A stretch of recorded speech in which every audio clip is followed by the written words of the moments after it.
Indeed, 20 Rand an hour, 3,500 Rand a month. Before we reveal it, let's just give you some context, because that was one of the central issues that saw thousands take to the streets across the country today.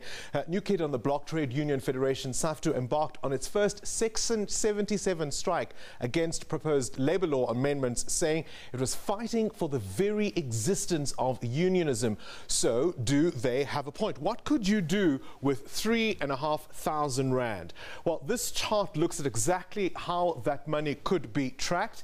3,500 Rand, we've determined, can feed just 1.25 people. If you take a household, for example, of 3 people, perhaps a parent and 2 children, that's what the picture would look like, accounting, of course, for all other expenses such as rent and transport and airtime and electricity. When it comes to just your food costs, the money that would be left would only be enough to feed 1.75 people, as it were. That means at some point somebody is going to have to go without food, or you're going to have to spread the food, the resources, very, very thinly. This is, of course, a best case scenario. We know many households in South Africa are much more pressed by that. They have much greater burden than just 3 individuals.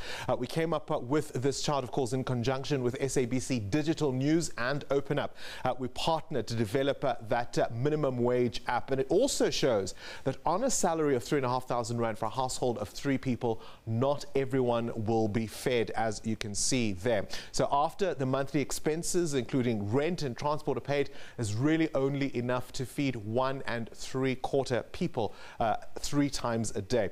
That is the stark reality many families are facing throughout the country, and that's what today's protest was about. It's simply not enough to eat. It shows just how tightly squeezed many households are.